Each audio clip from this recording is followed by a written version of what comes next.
From Relay FM, this is Upgrade, episode 511 for May 7th, 2024. Today's show is brought to you by Squarespace, Tailscale, Vitally, and Factor.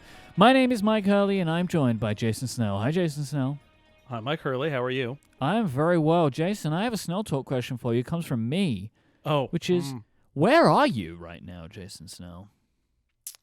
Myke Hurley, I am reporting to you live from a hotel room in New York City. New York City. Hey, it's podcasting here. Hey, forget about it. Forget about it. Yep. We'll talk about why you're there in a little bit, because I also had a fun experience today too for the iPad event, which we're going to be talking about. But I'm happy that you were able to make it, and we're still here to record a show as we always do, even though you're in New York and I'm here in London.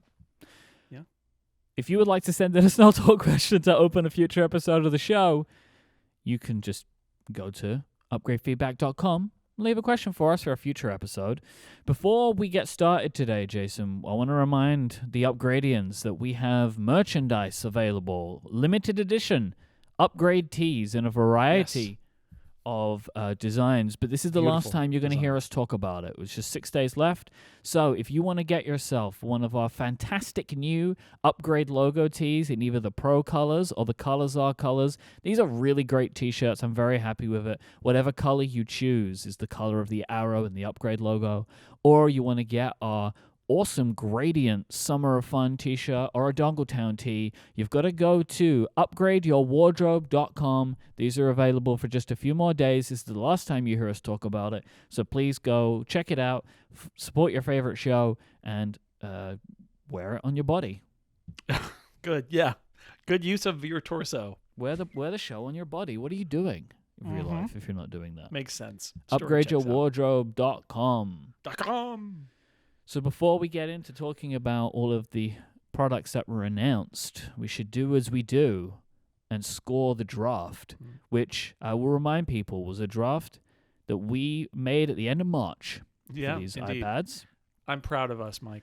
Because we thought it was going to be, press releases any day now. We don't want to waste the draft. Little did we know there was going to be more of an event than Apple's done in a very Since long October. time. I would say... Well, considering that it was multiple locations, this is like a thing that they have not done for a super long time. That's true. I'm proud of us. I'm more proud of you. Although I'll say last week I looked at this and I thought you were going to destroy me. And in the end, I did better than I expected. Yes. But you are once again continuing your amazing streak. Thank you. I've got to get more boring and more competitive to win. Well, I guess. don't know. We score it at 7-6. 7-6, so I don't know if there was really much difference. I will just say, I'll run through these real quick. We're a little fuzzier on our scoring than usual, but this is a score that we can agree on. Well, I would say the challenge here is we did this so long ago, and like one of the things that I got right was not mentioned in the video. Yes. But was part of the announcement. And this was so long ago now that I'm like, I don't know. We didn't record. By the time we recorded, it wasn't right after. But we don't even need to argue about it, so it doesn't matter. But I should not have been allowed to pick this, but I picked it and I got it right, so it's fine. Whatever. It's a thing that there's some stuff that maybe we wouldn't have picked the way that we did if we thought there was a video, because there's stuff that just doesn't get shown in videos. So we've been a little fuzzy. So. We'll run through your picks and then my picks. So we have, for Jason, new Apple Pencil introduced. Got Correct. That. Larger trackpad on the Magic Keyboard. Correct. The base model iPad receives an update. So the entire draft hinges on this one. But you and I and Stephen Hackett all agree that although the base model iPad got a price change, it did not technically receive an update, and therefore it is wrong. An iPad Pro case is offered in a color that isn't essentially gray, white, or black. Correct. Denim is the color of the day, everybody. I genuinely can't believe you got this. Denim. I'm genuinely very surprised that you got this. It's just barely not black or white or gray, but it is. It's denim. It's sort of blue. Winner. Yeah. iPad Pro has a new OS feature that takes advantage of a new accessory. Yeah, it does. There's the whole little squeeze menu thing. Yeah, that's there's a going bunch on of there, stuff going on in the and the Apple barrel Pencil. roll thing. We got Mhm. stuff to talk about. Yeah. The Magic Keyboard comes color matched to the iPad Pro models. Last week I was like, oh man, I don't know about this, but it's absolutely true. The aluminum of the Magic Keyboard comes in the same two boring colors Yep. that the iPad Pro comes in. Which They're is matched. weird because like the white, one of them is We called got- white, but it's only white on the plastic part. The Yeah. aluminium. I mean, we'll talk about style, it later, yeah. but they're Interesting. not what I expected. But yeah, No. totally Magic Keyboard only works with 2024 iPad Pro models. correct. We'll Mm-hmm. talk more about that later. The new Apple Pencil has an eraser. Womp, womp, womp. Indeed. Still a one-sided pencil. So Oh well. 6 points for you. Dare to You dream. did get the Yep, tiebreaker. So I did. I had both iPad Pro models have an OLED display. Which they do. Yep. The iPad Pro front camera is on the horizontal edge, which it is. Yep. The iPad Air comes in the current iPad Pro sizes. Correct. The iPad Pro starts at a higher price. Oh boy, does it. Actually, I want to back up. Yeah. iPad Air comes in current iPad Pro sizes. Again, an ungentlemanly participant could claim that Yes. since it is now Yes, a good point. 13-inch iPad Air, it is not the same size as the 12.9-inch iPad Pro of the last generation. Yep. However, it is literally the same size. Yes. So I'm not going to play that. And also, like, what's current? You know what I mean? Yeah, I know. The iPad Pro starts at a higher price, which it does. The new Magic Keyboard has a function row, which it does. Yay. The iPad Air front camera is on the horizontal edge, which it Ding. is. The new Apple Pencil charges magnetically, Yeah, it does. and the iPad Pro gets MagSafe for charging. Do. Yeah. Hmm. So look, I know what you mean. 7.6 I'm proud of us. out of 8 each. It's Yeah. pretty great, I think. I Yeah. think we did a really good job. And don't Yeah. forget, this was before that Mark Gurman report as well. That's true. solidified a lot of this. So Yeah. good work to us. Good. Yeah. Yeah. Good job, but slightly better job to you than to me. But both The of us streak did good work continues. there. Yes, it does. This episode is brought to you in part by our friends over at Squarespace. Squarespace is the all-in-one website platform for entrepreneurs to stand out and succeed online. Whether you're just getting started or managing a growing brand, you can stand out from the crowd with a beautiful website, engage with your audience directly, and sell your products, services, even the content that you create. Squarespace has got everything you need all in one place, all on your terms.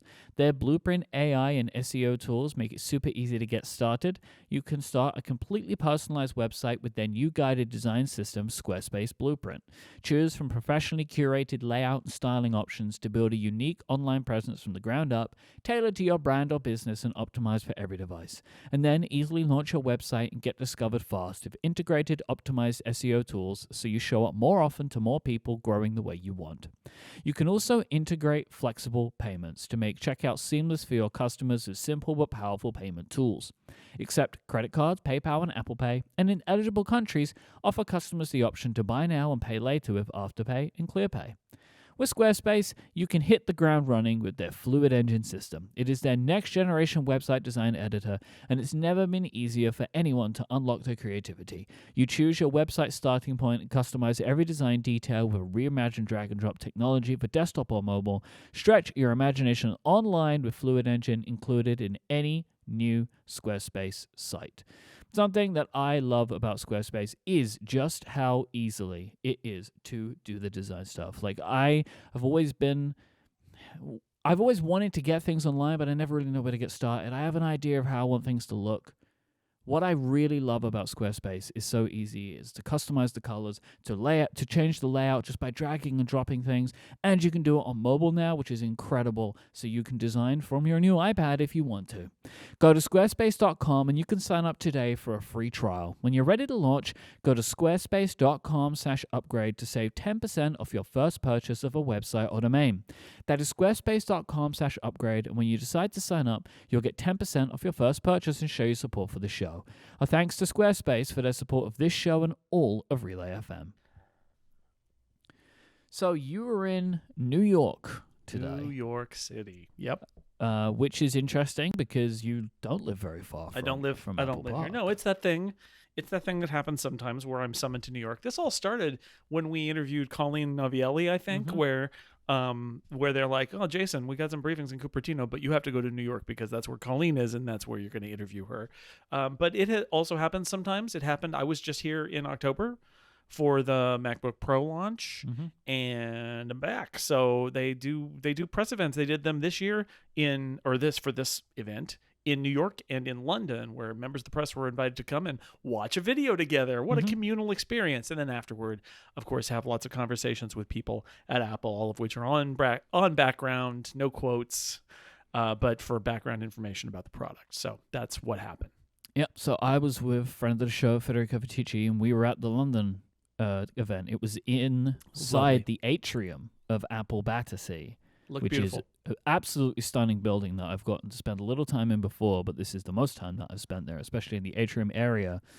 And it was a really interesting experience. So Greg Joswiak came out before to introduce the video. Jos was very excited about the fact that so many people were there. They had media, it was hundreds of people were there, from all over Europe and Asia. They said that there were 30 countries represented from the media. And I saw people from YouTubers that I recognize all the way to newspapers and journalists and other content creators and everybody in between. It was very interesting. And I got to say, Apple, please do this all the time. Please. Just for me. You know, I would love this. They used to do this. I remember this used to be a thing that Apple did a long time ago, that they would have events for European media at the Regent Street Apple Store. They would close it and they would turn it into like a press event. I'm just saying from the bottom of my heart, please let it happen. Oh, and then also at the end, John Turnus came onto the stage to talk about the products a little bit and then take us to the hands-on area.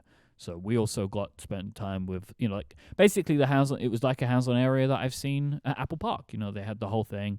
It was really awesome. Yeah. So I'm very happy that we got to do that today. There is a thing for me which is intriguing, that this event was earlier, and my expectation is it was earlier to make the London event make more sense, because it seemed like a bigger production than the event in New York, and I don't know why they did it.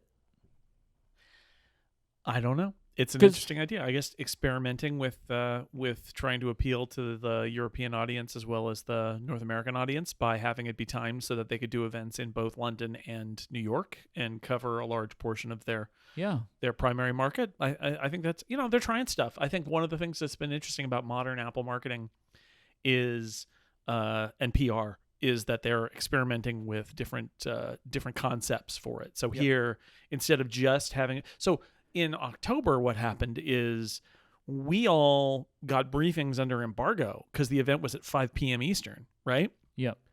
Or 8 p.m. Eastern, 5 p.m. Pacific. It was late, right? Whatever it was. Oh, yeah. And by the time the video was rolled, I was on an airplane going home. But we got it all under embargo, and so we wrote our stories or whatever first looks we had, and those were all posted at embargo time. Well, this time, we all just showed up at 9:30 and were seated at 10 to watch the video, and then everything happened post-announcement. And it's just a different take on it. Yeah, so I thought, I know what this is all about. Like when the invitation came through for me, which is, they're launching Vision Pro. But they didn't do that. And once Tim started with it, I was like, oh, here we go. Like that's how they started the presentation. And that seemed like the logical thing to me. Like if you were going to launch the Vision Pro, you'd want to have people see it, maybe have demos. So you'd set up like an event for Europe and maybe other countries. And it turned out like basically all of Asia to come over. But yeah, that didn't happen. I don't know if that was maybe the plan when they set this whole thing up, but it doesn't seem like there is potentially an issue with availability of the Vision Pro. So I don't know. Yeah. I don't know why they did it, but I really hope they do more of it because it was, for me, like fantastic. And also everybody that I spoke to at Apple seemed really excited to be there. I mean, I think people just love that building because it really is awesome. But yeah, it was it's lovely. A showcase for them. And it was really fun to do an iPad event with Federico. There's the 6-story building that they own in Tribeca is also very impressive. I will say it's just not quite a public space. It's like a private event space, but it's very impressive. Yep. So let's start by talking about the iPad Air, I think, because there's just less to say here, and then we can talk about the iPad Pro in a little bit. we now have what we thought we were going to get, 11, and thankfully they are now calling these devices 13-inch. 13-inch iPad Air. We tried to make this happen last time, and Yep. people pushed back at us and said, you can't do that. Mhm. And so, now Apple has blessed us to do it, so we can call it the 13-inch iPad Air anymore. I mean, it's literally the same size as I said during our draft. It's literally the size and shape of the iPad Pro as we knew it before today. That's literally what these things are. In fact, you could mix and match, with one exception. You could mix and match features from previous iPad Pros and make these products, but they're calling them 11 and 13. Hallelujah. It has a landscape camera. There's your exception. They moved the camera on the iPad Air to the landscape side. Yeah, and the and with as we'll talk about the Apple Pencil later, but that with support for the new Apple Pencil Pro. They did something that I was pontificating on Connected last week, which was a way to handle this situation is to split the camera and the Face ID sensors apart and put the magnet in the middle. And it seems like that's essentially what they did.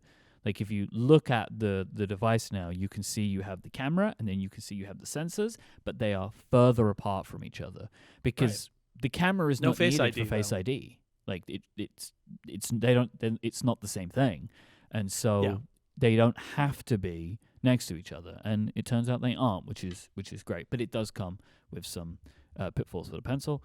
It has an M2 in it. This iPad Air, I guess that was the expectation, right? That it would go M2. They didn't go very hard with the colors.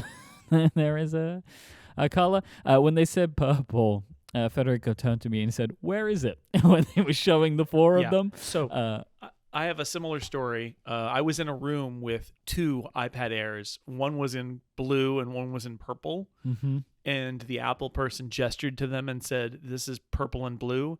And I worked real hard not to laugh out loud and embarrass this person in front of all of the media who were with us, because if you had asked me what colors they were, I would have said gray and gray. Yeah. But they're blue and purple. And blue and purple are colors I can see, Myke. I can see those colors. They weren't. I didn't see them. Where are they? Yeah. Yeah. They are not the vibrant. Remember, again, the higher the price, the less colorful the product. That's the Apple rule.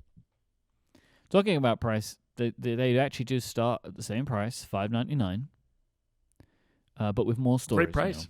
128 gigabytes of storage, which is great. I mean, and I will say this. So I have an M1 iPad Air, which I got during WWDC 2022 because I was stuck in a hotel. So I got an iPad to be delivered to me so I could have something to do. I wanted to try out Stage Manager. Do you remember when Stage Manager was just on Suns? I don't know if but it was just I couldn't use it without an M1, so I was like, let me get this to try it out. Yep. And I got the 64 gigabyte because it was like, I don't think I'm going to need this. Yesterday, we now use that iPad Air as like an iPad to watch TV on when we eat dinner or something. Mm-hmm. And yesterday, that iPad was upset at me, telling me it was full. But like at this point, there's nothing I can delete from the iPad. Like I can't. I have the apps that I need, like the streaming video apps, but then just like my thumbnails for my photos are too big. The attachment to my messages, they're too big. And the system is taking up like 25 gigabytes just for system stuff. And it's just becoming like I'm at the point yesterday where I was just removing like the Mail app and the Notes app like from this iPad just so it would stop telling me that there was an issue. So yeah. Oof. So I'm happy with this 128 gigabytes. I think that this is like a needed thing now. We're going to move past 64. 64 is way too small. And you can go 256 and 512 and 1 gig, right? Is that right? They added more storage tiers. You're right. Yeah. So the iPad Air goes to 128, 256, 512, and a terabyte. Which is cool to have. That's good. And $799 is the starting price for the 13-inch model, which I'll just say again, is essentially, with a couple of exceptions, is essentially the old iPad Pro for $799, which is pretty good. Pretty good. And Apple was clear. So again, it's one of those things where I can't really quote anybody. It's all in background, but I'll just say this. Apple is clear. The whole point of the iPad Air is to get iPad Pro features and technology into a product that's more affordable so that it can reach more people. That is the stated, not quoting directly, but like I heard it multiple times. That is the stated purpose of the iPad Air, is take iPad Pro technology and bring it down to a more affordable price point. So this is that whole Tim Cook thing of like, you start off with those things and they're the expensive product, but then they bring them down to the lower end product. So they didn't bring everything down. They didn't bring Face ID down, but they brought a lot of things down and plus moved the camera to the horizontal. But if you're a fan of the iPad Pro, and maybe we're hoping for something that you didn't get today, but you want a new iPad Pro because yours is a little old, maybe it's a pre-M1 or something like that. The $799 13-inch iPad Air is basically that. It's basically last year's or 2 years ago iPad Pro with a couple differences. The screen isn't as good, and the camera's in a better place, and there's no Face ID. It's not everything, right? It's not everything, but it's a lot of the things for $799. Pretty good. It supports the Magic Keyboard too, if you want to use that. It does. It does the original Magic Keyboard, the 2020 Magic Keyboard. Yeah, and I don't think it supports the Smart Keyboard Folio. So I think if you want, as on the website, it says, like, on these tech specs, it's got, like, the compared to previous ones, it says it supports the Smart Keyboard, where the previous iPad Pro, for example, says it supports the keyboard and the Keyboard Folio. Oh, I don't know about that. That seems a bit strange. And also it doesn't do promotion. I mean, there are things that it doesn't do. It's actually interesting if you think about it. The features that Apple, stated goal, bring iPad Pro technology down in a more affordable price point so it reaches more people. Mm-hmm. Actuality, Face ID can't do it, promotion can't do it. And how much of that is trying to retain some Pro features for the Pro, and how much of that is it's really expensive. My understanding is, like, Face ID, that sensor, it's really expensive. And so it's really easy to just say, we're not going to do it. Touch ID is lovely. We're just going to leave that off. But for whatever reason, there are some pieces that aren't there. But still, it's a very impressive pair of iPads for $599 and $799 starting prices. Those are pretty good. I think it's just the 12.9 that doesn't support the Smart Keyboard. You mean the 13? I meant the 13. Yeah, thank you. We're getting used to it. Yeah, we're getting used but to like it. on Apple's website, like, it doesn't. It might be one of those things where, like, before Could be a quirk. It doesn't, like, fit perfectly, but maybe works. But they're saying that it's Magic Keyboard is what you need now for those. I'll just say there's no more 9th gen iPad that's kind of, like, publicly available. You can get it in spots, right? I wouldn't be surprised if it shows up in Walmart store as well. It's in the education store because there are a lot of education customers that need it. So I feel like this is actually kind of like the M1 MacBook Air, where it's not entirely gone, but in terms of the message Apple is sending to consumers and the general consumer market, forget about it. Forget about it. It's gone. And I wanted to mention, I've seen a lot of people talking about this already. I'm seeing think pieces springing up all over the web. The iPad Air is heavier than the iPad Pro. Yes. This is just a thing that people find funny. Yes. I understand it. It doesn't fit the same conventions as the laptops. I just think it's been a while now where Air just means regular, and then Pro means the other thing. But the iPad has something called iPad, so what else are you going to call it? Exactly. I think that's... Well, and the MacBook Air. I mean, Air means kind of what most people will want, I think. And I know that that's a function of going all the way back to the original MacBook Air and that people like the name. It's not something you'd want to call it that, but if you view Apple's product line and you see iPad Air, iPad Pro, MacBook Air, MacBook Pro, 11, 13, 13, 15... like, it kind of makes sense in that context of, I get why this tag means this part of the product line. Yeah, and if you compare, like, contrast that with, or layer that with what Tim said at the start, that the MacBook Air is the 13 and the 15 are both the best-selling products in the product class. I, as you say, I think it's just people know that they like the MacBook Air, and if they want to get an iPad, it is helpful for them to see the same name because it indicates maybe what product they're actually looking for. So I do think that there is a value to it, and Air just means what it means. It doesn't necessarily mean lightest, right? And I will say, speaking while we're talking about names, just to say this again, I know I've said it a few times here, that the 13-inch iPad Air is literally the same size as the 12.9-inch iPad Pro of the previous generation. Yep. Generations. Literally the same size. Apple's policy about naming iPad sizes has changed to be simpler. It's the thing we asked about a long time ago, but just to be clear again, it's not subtly larger in some way. It's not. It's just that they're gonna simplify the names because the new 13-inch iPad Pro is a different size, a little bit, and it doesn't forget about it again. I would say as well on the comparison, compare iPads. It says for the iPad Air 13-inch. Measured diagonally as a rectangle, the 13-inch iPad Air is 12.9 inches. Actual viewable area is less. Yes. Which is a hilarious sentence. The 13-inch iPad Air is 12.9 inches. That is very funny to see written down, but I'm thankful that they did it. I'm thankful that they did it because it's clear this way. You may as well just call it that. It just makes sense. They do rounding up and rounding down the displays all the time.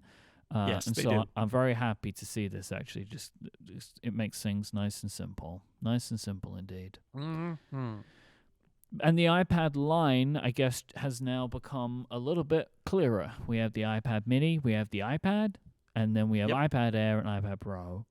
At 11 and 13. And both in two sizes. Mm-hmm. And a variety of colors. A variety of hues is maybe a better way to put this.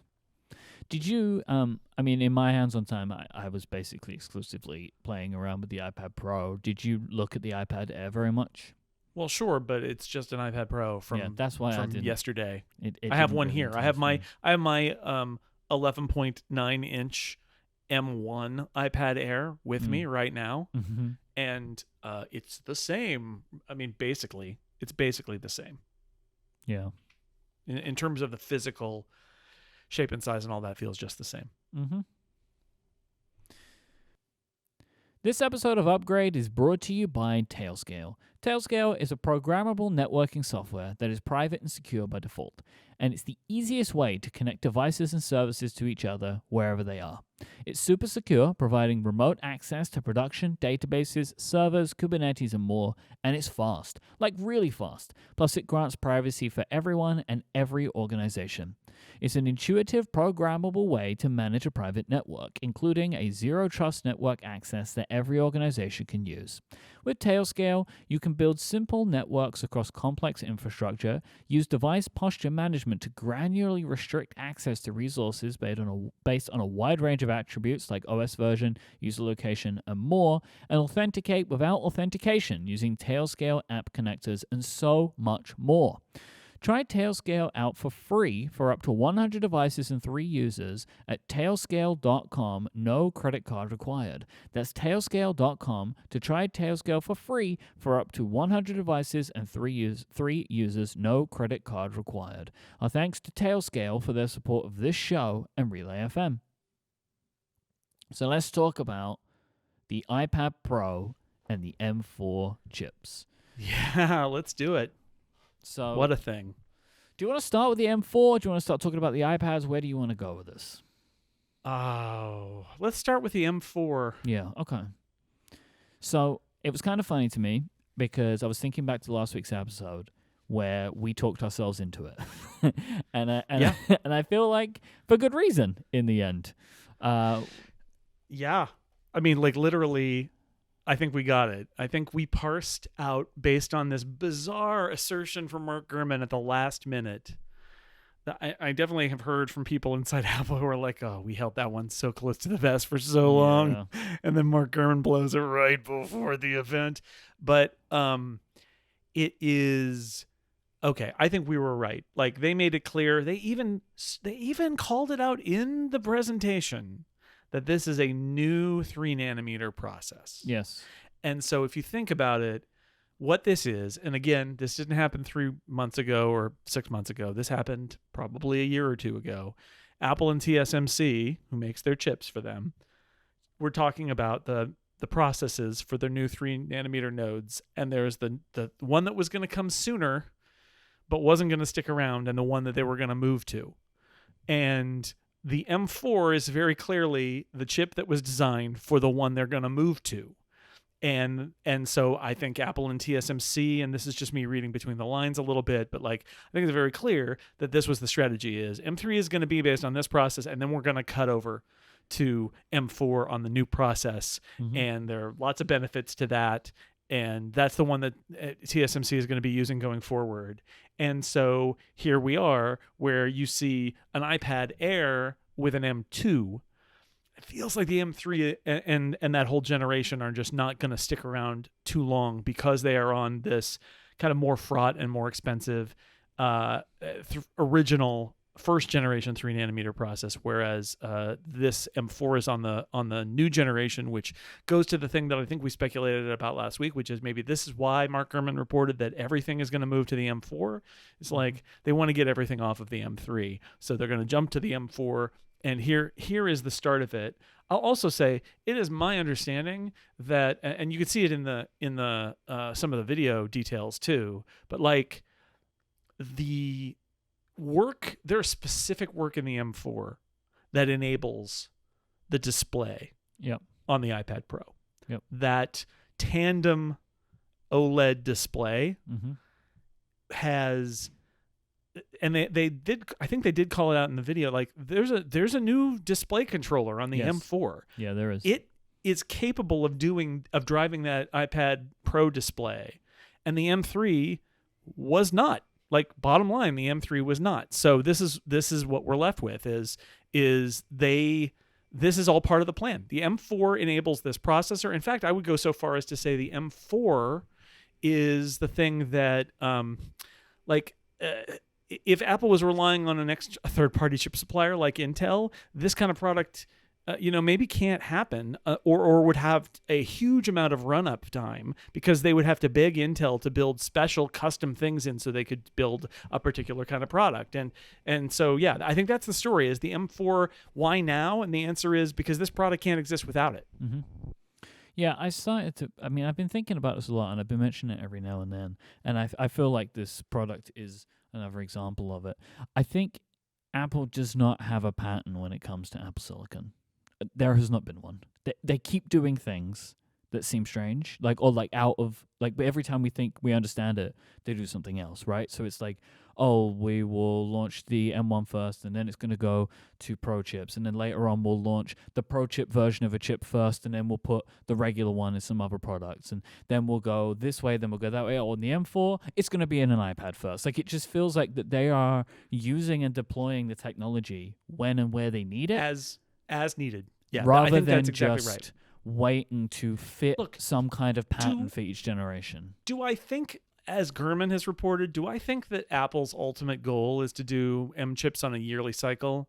I do. I do think that that's the ultimate goal, but it doesn't always work that way, right? And this is an example where I think we can intuit that Apple wanted to get off of the first generation 3-nanometer process at TSMC. Like it gave them first 3-nanometer chips shipping in bulk, and they got to boast about that, and they got to do that for the M3. But like, it wasn't going to be the process that TSMC was building on going forward, and they knew that, and they certainly knew that in advance. And so you take the opportunity to go to M4 now, and you build in the display controller that will enable this iPad Pro and maybe other products too. Who knows, right? There may be things in that chip that we don't even know about yet, right? Because there's no product attached to it. It's only we don't one understand product. the speed of it, right? Really, because I mean, it's hard to say. So some other things about this. The CPU is a little bit different from the M3. Apple doesn't want to talk about the M3 compared to the M4, and part of that is because they really want to focus on the difference between the M2 and the M4 because that's where the iPad Pro goes. And the argument is you can't really compare an M3 and a MacBook Air and an M4 and an iPad Pro because they're different enclosures and they've got different cooling and they've got different thermal dynamics and there's all these things that are different about them. And that's true. That all said, also, if you run a synthetic benchmark on an M2 in an iPad and in a MacBook Air, you get the same score, more or less. So I think some of it is them not wanting to make those comparisons. And part of it is that I understand, like, they have their reasons for doing it. And fair enough. But, like, my understanding is that the CPU cores are a little bit different, right? Like, they're not necessarily like a super next generation CPU core, but they are a little bit different. And the GPU cores they're boasting about are the again, my understanding is basically what we got in M3. They talk about, oh, well, look at all these things that it can't do, and it's so much better at GPU than the old iPad Pro. What they're talking about is all that stuff that we talked about for the M3, where they're able to do a bunch of rendering stuff and a bunch of memory management on the chip level, and it was all part of that, like, what's new in the M3. But of course the iPad Pro didn't have an M3, so they pick up all of that stuff too. And then the display controller is a great example again, and they also, I think they made some modifications to the neural engine too, which AI, everybody cares about AI, but like there's some advanced changes to the neural engine as well. And just, I'm kind of emptying my notebook here, but another note that I wanted to throw out there is the M4 neural engine thing. Like, Apple, just to put this in perspective, Apple has been shipping, not working on, shipping neural engines in their chips for 7 years. Which is a point of pride with them. When people say, oh, Apple's behind on AI, they're like, 7 years. And what the chip team does is look at what the papers are about machine learning AI research and try to skate where the puck is going. But, obviously there's 2 or 3 years of lag time there because they have to do chip design processes and all of that. So, my understanding is that, like, there's some more support for, like, quantized machine learning models, basically smaller models that use less memory, like 8-bit models instead of 16-bit models. They saw that coming a few years ago. And so there's better support for that in the neural engine this time around. The 2017, when they started shipping neural engine, is actually when the first transformer model paper happened. And so that was the case where they looked at that and they were shipping their first neural engine. They're like, oh, geez, transformer models, that's interesting. And so started planning that. So I think the people inside of the neural engine team at Apple are very focused on sort of like where the cutting edge of machine learning and AI research is going, but they've also been shipping neural engines for 7 years, and every one of them is better and faster and more impressive, and that continues, and they're proud of that. And it's one of the things that makes it, it bugs me, and I'm sure it infuriates them when people say that Apple's not paying attention to AI or just started paying attention 6 months ago. Also, another little mention about the cores. One of the things that I think that's happening on the CPU core side is that there's some stuff that they're doing to enable certain machine learning tasks that are small that would not benefit speed-wise from throwing them off into the neural engine or the GPU. There are, how one of the tricks you can do on a computer core is have like a specialized command, a specialized area that will just do a thing. It's like how they've got the ProRes encoders on there. Like, it's just built in. It's like, well, ProRes video encoding, it's just kind of baked into the chip. Well, I think they have some of those in the CPUs as well, and the idea there is that you don't have to throw those out to the neural engine or the GPU, and some smaller machine learning tasks will now run better on the M4. So, it's the M4. Honestly, these chips now are a big stew of a bunch of different features, right? There's what's the CPU, what's the GPU, what's the neural engine, what else is going on, what custom blocks are there, what's the memory, and how's that structured, and so the answer, as far as I can see on day one here at least, is that the M4 is more than the M3, but in some areas it's not much more, and in other areas it is much more, and but it's different. And what we've learned about how TSMC and their different fabs and their different processes work is, like, you couldn't just copy and paste the M3 onto an M4. So they did have to do a new chip design. And just as with the M2 to the M3 or the M1 to the M2, parts of it are more changed than other parts of it. And that's just how it is. This part of the presentation was presented by actual friend of the show, Tim Millay. We've had on the show a few times. I know, friend of the show. I Which was is very lovely. excited to see Tim Millay. Yeah. And they were talking a lot, and Tim was talking a lot about the neural engine and how they're known as NPUs now. And that Apple, he says they have the most powerful one because they've been doing it for a long time. Like it's like a neural processing unit on another system on a chip is what I'm taking that away from. Like if you build like a specific thing for machine learning. And well, because this is the thing, right? Like you're saying about, AppOS and because it was called machine learning up until 18 we've been months here ago. for years, I think was the line in the video. And and look, there's some pride going on here. They feel wounded by the Apple's missed it on AI. They're way behind.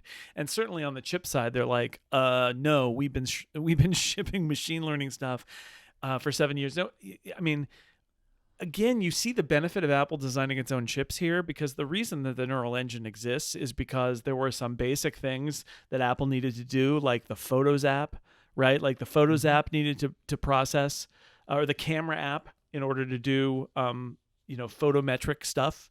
The camera app needed some machine learning capability, and they're like, okay, we can start to build that in. And so they started to, they had an iPhone need, and then Face ID at the same time was a thing where they needed to do facial recognition. And that was a thing that really needed an ML model. And they had the ability to say, okay, let's build in some custom silicon in our chip that will support that. And that started them down the road to there. So, they were driven by product and not by hype. And they have been building on this. And like, are there areas where they're behind some of their competitors? Possibly. But the neural engine's been shipping for 7 years. There's no doubt that they've been paying attention on that side. And I think it's an advantage for them. I think it's a dedicated advantage that they're only now, some of it is really, like we said last week, it's marketing. It's changing how they refer to it. They always referred to it as machine learning. And now they're like, okay, fine, AI. Fine. There it is, AI. They were touting the power efficiency of this M4 chip from previous iPads and also against the rest of the PC industry. Thin and light PC laptops anyway. Yeah. I mean, we will talk about obviously what they've done around the physical dimensions of this device, but clearly, like, I was wondering, like, are they going to talk about increased battery life here? But I think where they were actually driving to is, we can make this new iPad Pro so thin because it's now so much more power efficient. They are still solving for 10-hour battery life, right? Like they have not changed that target at all. But what they are able to do is make the processor more efficient and also look at how the design fits into it. They put a couple of layers of graphite and they put copper on the Apple logo. Oh, and my the whole God, idea I love that. there. The Apple logo's a heat sink now. Yeah. Incredible. Yeah, and that way they can run faster, longer, because the reason you do that is you want to radiate out heat. Because there's no fan in this thing, you want to be able to radiate out heat and continue to run it at higher performance for longer. And so they end up with their comparison being they can offer the same performance as the M2 using half the power, and they can offer the same performance as a thin and light PC laptop using a quarter of the power. So, I mean, those are Apple favorable numbers, of course, but I think it shows you that they continue to have a great deal of pride in the energy characteristics of their chips, that the goal is not just speed, it's speed per watt, basically. Like they want to be able to be energy efficient as well, which they definitely are. So in this iPad lineup, in the iPad Pro lineup where the M4 is featured, there is a little chip binning going on again. So if you get the 256 or 512 versions of the iPad Pro, you will get a 9-core CPU, which features 3 performance cores instead of 4, and the 6 efficiency cores. You also just get 8 gigabytes of RAM in that, which Apple lists, which is wild. Yeah. And you will get the full 4 and 6 if you get the 1 or 2 terabyte models, and you'll also get 16 gigabytes of RAM. Now, my assumption here, because this isn't the first time that Apple has had a different amount of RAM in a 1 terabyte iPad Pro. They've done this before, and when pushed, they've answered that they have different amounts for being able to run the USB controllers and to be able to access the storage and and it enabled things like apps like Procreate could have more layers on the 1 terabyte version because it had more RAM. My expectation here is that they are doing this for AI-related stuff down the line, that they are talking about RAM in the iPad, which is a thing that they have never done before. And I find that kind of interesting. I don't know if you have a different perspective on it at all. Well, it's essentially they're differentiating between the low and the high end for a lot of things, and it allows them to put the higher capacity stuff in the more expensive ones. The nano texture display option on the iPad Pro is also only available on the top 2 models. Yeah. Same thing. And the idea there is, if you're a professional user of the iPad Pro at the high end, you want more RAM, you want more storage, might want nano texture. It's all there for you, but we're not gonna make that available at the base price because it's too much to put in the base price, and they want the base price to look good. Mm-hmm. So it scales, and so binning, having one efficiency, or is it one performance core down, so be it. Also, please note, the M3 was 4 and 4, and the M4 is 4 and 6. They're now 6 efficiency cores, which is that pretty tell wild. You? Like the increase in efficiency cores. What Apple really is proud of their efficiency cores and says that they're not bad cores. They're really, really, really good cores, and it allows them to turn them on and off and only go to the performance when they need to. And it's all part of the fine tuning of battery efficiency and performance on these systems. So, we'll presumably see that in Macs at some point down the road, and we'll see what they do there. But I do think it's interesting that they continue to differentiate without differentiating. They're differentiating based on essentially storage, but it's not just that, right? It's RAM and storage. But you can't mix and match. You either get the low RAM, low storage configuration, or you get the high RAM, high storage configuration, and those are your choices. But I get it because the RAM is expensive, and also on the iPad a little bit unclear. Like, I think I'm sure there are lots of things that will work better with more memory, but memory management on the iPad is intended to be kind of opaque. Yeah, you're not really supposed to think about it, which is why it's weird. It's weird for me to see it. I just think it is a weird thing to see now that they're doing. Like, oh, we're going to tell you what's in there. It's peculiar, but interesting, like most of these things are, right? Like, I always want to know when there's something new. Should we talk about the iPad Pro itself now? Yeah, sure. I mean, we've obliquely touched on it, but we should, the product that the chip is inside of. Yeah, let's do it. So the 11 and 13, they are both significantly thinner and lighter than the models that they replaced. The 13-inch iPad Pro is the thinnest Apple product ever. They even showed it off next to the iPod Nano, which was an incredible thing. However, if I'm correct, the previous one was also thinner than the iPod Nano, but they wanted to just show it off. But it's thinner than the iPad Pro that it replaces. Honestly, it's incredible. Like, the way these devices feel is bananas. Like, I don't really think realistically that they can get thinner than this, because you've got maybe a couple of millimeters at most that you could go thinner before you can't plug in a USB anymore. And actually, in one of the demos that we got to see, it was the Pro App demo. They had a Thunderbolt cable plugged into the iPad Pro, and the Thunderbolt you get like housing around the USB connector. I don't know of a better word to call it, the plastic part, basically. It was thicker than the iPad Pro. So, we are going to the absolute thinness level here. But in the hand, these products are wild. They're wild. Yeah. It's really very impressive. Well, I mean, they dropped the larger iPad Pro dropped 1/4 pound in weight. Yeah. And that is, I mean, let's be serious here. That is changing displays, I think, primarily. I think that the old mini LED backlight, I think it was thick and heavy. And once it was out and they went to OLED, they were able to make the whole product thinner and lighter. And so they did. And so, the 13-inch is actually thinner than the 11-inch, which is wild. And they're both really light. Very long.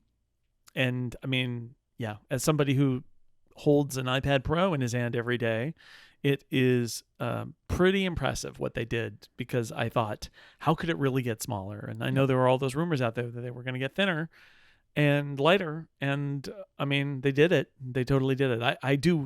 I share your feeling that I'm not sure how much more they can shave off, because there's still glass and there's still the display technology, but this is a big step. They may never be able to make it this much smaller again. And like holding the 13 was like, oh, because I've been waiting for these. I wanted an OLED iPad Pro. I've wanted one for a little bit now, and I was sat on the 11 in my mind of like, that's what I want size wise. That's perfect for me. But holding the 13 is like, oh boy, you're nice to hold. I will be going 11, but it was very tempting to think about the 13-inch iPad Pro, because now really it's just because I don't want that size screen. It's just screen size. Like from the way this thing feels to hold is kind of incredible. Both of them, but the 13 especially, because it's the most surprising. Like when you hold it in your hand, it just doesn't really feel like there's much of anything. I have thought about switching from the 13 to the 11 or 12.9 to the 11. And I'm not sure I really want to give up the screen size. As nice as would be to have a lighter iPad. But I will say this, and we'll get to the smart keyboard in a little bit, but typing on the smart keyboard on the 13 is better than on the 11. It's just that the keyboard on the 11 feels cramped to me in a way that the 13 doesn't. But the 11 is just so small. It's so nice. And you put it in that smart keyboard and you close it up, and it's like a little tiny laptop that Apple doesn't make. But there it is. They actually do make it. It's an iPad with a keyboard. Yep. OLED's so nice, they gave you twice. The tandem OLED that is part of the Ultra Retina XDR display. It is two OLED panels that they put on top of each other to make sure they can hit the brightness levels that they wanted, which is... because OLED has brightness issues. Yes. Yep, that's it. 1,000 nits of brightness for 1,600 nits at peak HDR. Yeah, it's impressive. The and ProMotion, of course. And I would say the a little more color about the display controller and how it's worked here. What's not happening is it's not drawing... the chip isn't like processing and drawing every pixel twice. That's not really what's happening. But the thing that the display controller has to do is deal with calibration. So the way OLED calibration works, not every OLED emitter emits the same. There's some variance in brightness. And the calibration process creates a map of how you adjust each pixel so that they display consistently. So that if you've got a big span of red, it all looks consistently red and not blotchy, which might happen if you have some of those reds are brighter and some of those reds are darker, right? Yeah. So that's where you need a new display controller, because this thing has to take those adjustments on every single pixel of the dual OLED display at 120 frames a second, because it's ProMotion. And that is happening in the background in real time, and it just happens. But that's the kind of thing that it is my understanding previous chips could not do that. They were not possible. And that is one of the ways that this iPad demanded that it be on an M4. Sometimes, like obviously on this show, inherent in doing this show, there is an element of like, we're fans and we love Apple products, right? That's why we are in this position. That's why we care, right? And when I see something like this, I'm like, this is why? Like, that they're like, well, we want to put OLED in, which is better, but it won't be bright enough, and that's not good enough. So we have to create a new technology. Yeah, and put a new thing that we put on a chip that we designed, and I just so that we can do this. I was like, oh, you guys, it's like you just keep doing it, and it's incredible. I find it so. If you remember back when they did the 5K Retina, and they did the whole thing about like the T-Con and the whole idea of like how they had to build a custom thing in order to get the video to work at 5K Retina, but that was like at this high level. And I mean, it's incredibly inefficient. Like this is the beauty of controlling your own silicon and not having it be like on an Intel system or where you have to kind of hack into it at a high level because you can't have access to the low level. You want to talk legacy nodes, the Tcon stuff. You know, you're talking about chips that are running, they're like 100 nanometer nodes, and it's wildly inefficient. When if you built it into the chip, you know, you could be on a 3 nanometer chip to do that work at the level where you can do it all kind of like properly, and the math is exactly correct, and you can do all of that adjustment. So it's like that's a contrast, right? Where it was like before they could do stuff that was innovative, but they kind of had to hack it, and it was you're going to use more power, and it was going to be less efficient. And now today's Apple with Apple Silicon, they do a lot of like call up Johnny and his boys. Yep. And we're going to put this in, and it's a team effort, right? It's obviously, it's not just like there are iPad display people who call Johnny Sruji and say, I need, or Tim Millay, and are like, can I have this thing? It's a collaborative effort, but this is the result, is that Apple gets to have a vision for where they want to push a product.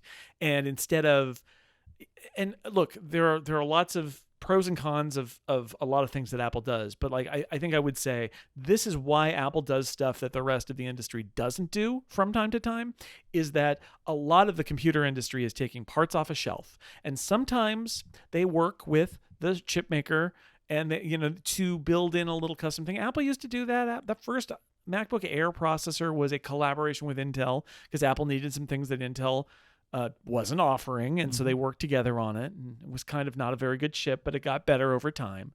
But if you design your own chips and build your own hardware, guess what? You can build things into the chips that enable the hardware, and you can't do that if you're just taking parts off of a shelf. Now, the downside is if Apple doesn't prioritize your feature, like having multiple external displays, you're just out of luck, right? Like because that was an Intel feature, and Apple didn't prioritize it. But it does get you things like this, where Apple just says, we need this, and so we're going to build it. And so they build it in, and now the M4. I don't know if any other product in the M4 that ends up using the M4 will need this display controller. We'll see, but it's here. It does, since it's a display controller, it does make me wonder if the display capabilities of M4 Max will also be superior because they souped up the display controller in the base M4. Maybe, but at least today, the reason is so the iPad Pro could exist with an OLED display like this. So this display on the 1 terabyte and 2 terabyte models for $100 upgrade, you can get a nano texture. Now, this was surprising to me. Like, we'd heard about the matte, like a potential matte display, but that they called it nano texture because nano texture is what is on some of the studio displays and the Pro display. And Apple has previously described it as they like etch into the glass, and you're not supposed to touch those. Don't touch it. So it's like, well, and this wipe is it with a special cloth. So I was told that this nano texture display is created by chemically altering the glass. Oh, interesting. That's what I was told. That's how they get this look on the... And they built it specifically for the iPad, is my understanding as well, so that it will survive fingerprints and survive Apple Pencil. Right? Two things that just a Mac display don't need to deal with, but that an iPad display does. Probably two things that will destroy a Mac display.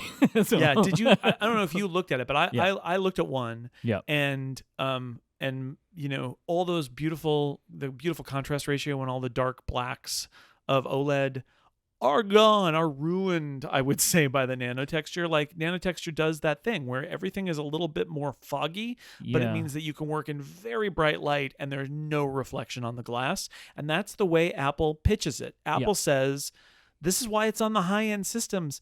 You know, I was told, I think very clearly, this is an option for pros who are out in the field. But I think even Apple would say, most people should not get this. It really is for, like, if you absolutely need a nano texture iPad, but most people are probably not going to want it. Yeah, I found it under regular lighting, it looked fine to me. But you move it a little bit and something looks weird. Like it just like Yeah. all of a sudden it's like light. It's like surreal. Like light is hitting it, but not bouncing. But you can see Yeah, that it's light weird. is hitting it. So Mhm. like the colors glows a little. change. Right? Yeah. It's very peculiar. But yes, I would 'Cause say they that diffuse. Yeah. do not get this unless you know you need this. Yeah. If you don't you are- already know you need this, don't do Yeah. this. But If it's you're cool an that they have it. artist or a director of photography or a film editor or something who's using an iPad out in the fields in bad lighting situations where you've got huge glare issues and all that, you should buy this. Everybody else, you should not buy this because it will make the OLED not as good. Yeah. And it's not necessary. It's just not, especially for a mobile device where probably in most cases, unless you're in extreme environments, you could just move a little bit and not have the glare anymore. Yeah. Yeah, I would say this was better than I expected. It looks better to me than any Paper-like or any, of these things that I've seen. Like just visually, what it did to the display was less of an impact than any screen addition that I've seen before. Yeah. But it didn't make me feel like I needed it, right? I was just like, oh, okay, but I want to get the best out of OLED. And so for that, I will get the regular one. I agree. So let's talk about the accessories. So we have the Apple Pencil Pro. So these are the things that it can do. There is now a squeeze gesture that has a haptic, which will allow you to, in certain apps, invoke some kind of menu. Like in the Notes app or wherever Pencil Kit is used, it brings up a little wheel of tools that you can select from. Right. Including a multi-step undo, which is pretty awesome. Yep. You tap the undo button and then you can sort of like circle around and go back a bunch of steps, which is just a really smart thing. I like that a lot. And then it can be customized. That wheel can be or that squeeze gesture can invoke sort of anything if an app wants to override it. Barrel roll, which is a feature enabled by a new gyroscope. Yeah. So you can this is another thing that can enable a bunch of things depending on the app. So like for example, if you're highlighting or previewing something, you can twist the pencil and you can watch the kind of angle of your brush change. But there were demos from Procreate where they were using this feature in their new app Procreate Dreams to add movement to a animation that they were performing. So super cool. Yeah. Now, but this was a thing that I was trying to think about. Now, the current Apple Pencil, it had a tilt. It could recognize tilt, but I guess it could not recognize you like twirling the pencil in your hand. Yeah, exactly. This you can put it down and then spin the pencil as you go, and it will move. It will rotate the brush or whatever. I saw a demo where there was like a twirl effect that was going on. You could put down and twirl, and it would distort that part of the image. Very cool. So we'll see how people use it. It's interesting. I think the one that I immediately thought of is like calligraphers, like calligraphy pens that have this. They have they're not square, they're not round, they're long. And there's a hole with calligraphy, like you use the long part and the short part depending on detail. And you could do that now with an Apple Pencil Pro. That will work. Yep. Did you feel the haptic? Yes, it's incredible. It's good. It's very much like the haptic trackpads that you think are moving but aren't moving. That's absolutely it. You squeeze like it and AirPods. you think you're squeezing it, but you're not. Or AirPods, yeah. You think you're squeezing it, and you're not squeezing it, but it feels like you're squeezing it. Like, and the it's actual moving, but it's not. gesture area is about a third of the Apple Pencil, which I thought was cool. Like, yeah, so you don't have to. You don't have to hold it in a specific area. Exactly right. Yeah. The haptic, you feel it when you squeeze, like an AirPod. So if you do the squeeze gesture, it like goes boop. You feel it like as if you've squeezed it and it's clicked. Yeah, but it's also when your max force on the pencil. The haptic engine or the haptic can be used by applications to suggest that an action has been done. So yeah, this is just like on the Mac on the trackpad, right? It's this idea so that if you're dragging out and you hit a snap boundary, it can go and sort of like you feel like you've reached the snap, and then you can move beyond it.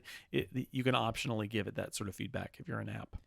And it also features hover and double tap, like the previous Apple Pencil. Right, they didn't get rid of double tap; it's still there. I still think it. Unless they fixed it, I still think It activates when I don't want it, and when I do want it, it doesn't. But I we'll mean, see. And really, the hover is there. I don't know why double tap exists now that the squeeze thing exists. There must I be guess some things.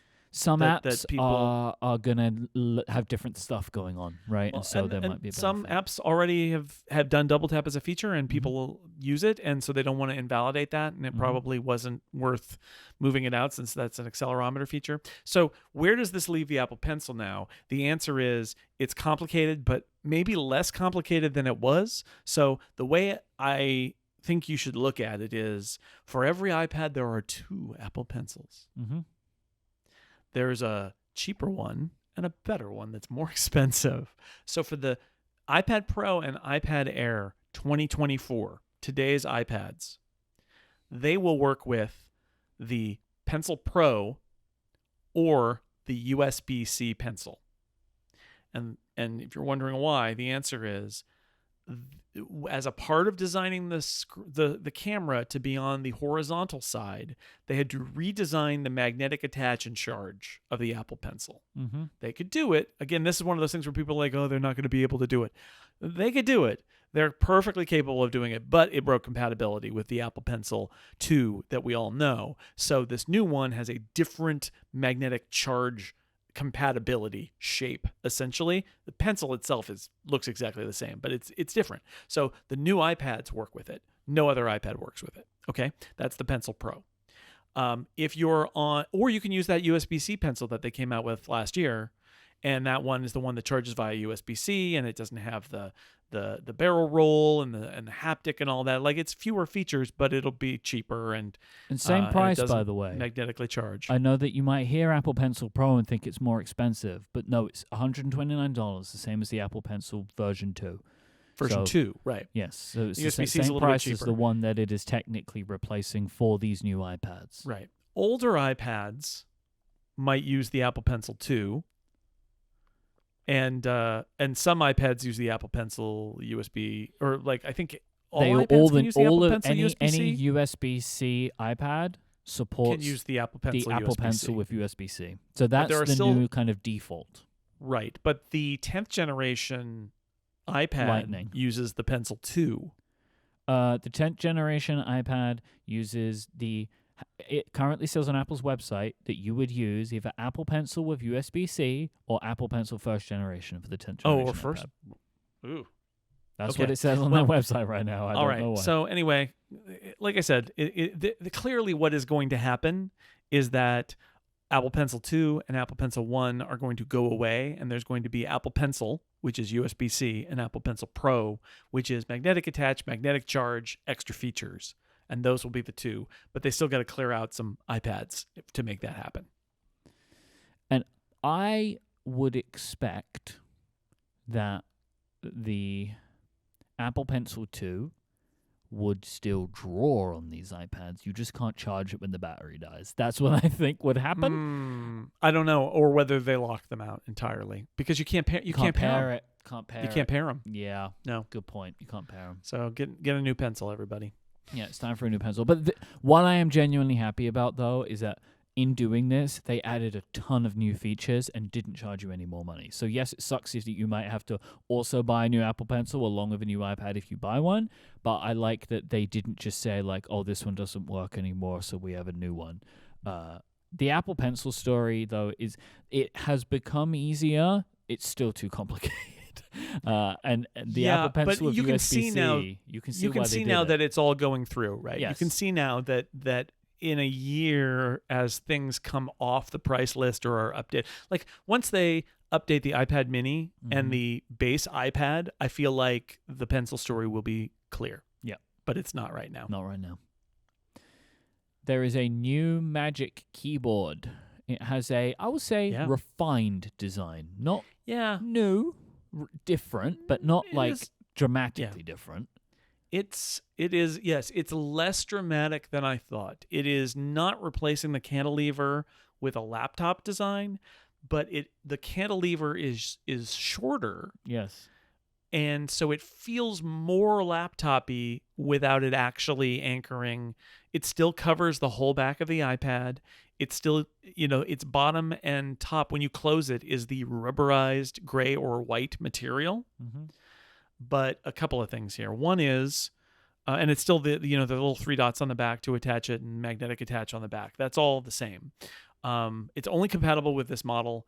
There are some physics reasons why that's the case, because I think actually because the new iPad Pros are smaller or thinner and lighter, it gives them a little bit more room to push it back a little further, which is what they did. There's also some changes, like the thing that used to be a round thing with a USB on it, that hinge is now kind of oval. It's kind of pill-shaped.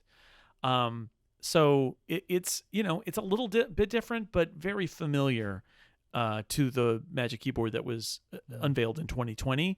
The trackpad is bigger. There's a function row. Hooray, it's the function row. They got it in there.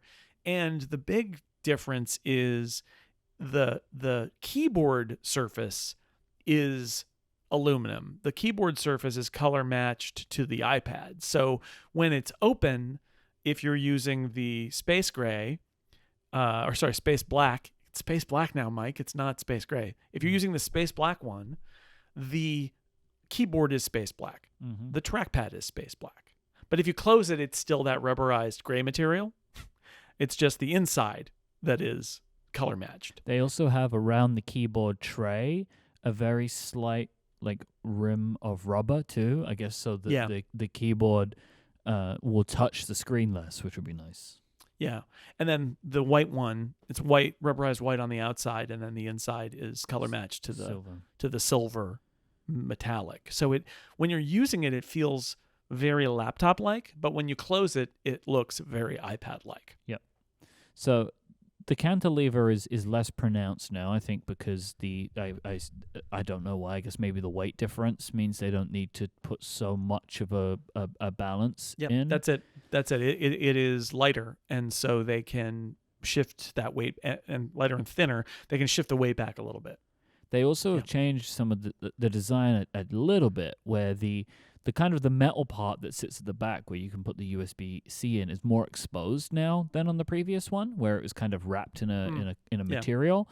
So and pill-shaped. Yeah, and it's got a little bit of it kind of just sticks out at the back there, which it looked strange to me, but yeah, it's a redesign. I mean, like the iPad Pro itself, it is legitimately a redesigned product, but if you were to look at it, you would say, oh, I know what that is, right? It's not redesigned in the sense you're like, oh my God, this is totally unlike the Magic Keyboard was before. No, it is recognizably the Magic Keyboard.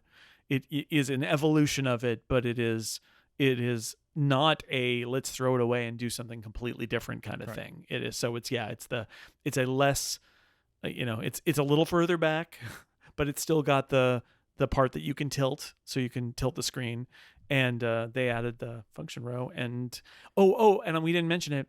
It's got a haptic trackpad, so now when you click the trackpad, it vibrates. It doesn't click, and that actually means that if you, much better. Some people are actually sensitive to the fact that they're sitting in a relatively quiet space, going click, click, click every time they click that trackpad. Well, this one just vibrates, so it feels like a click, but it doesn't make that noise anymore.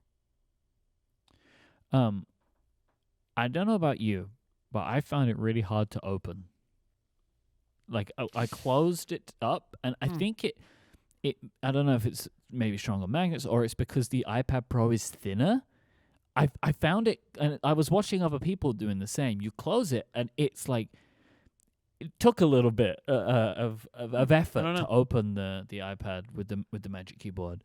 Right. I will say for me as well, I have not used the Magic Keyboard on an iPad for a long time. And it does add a lot of weight.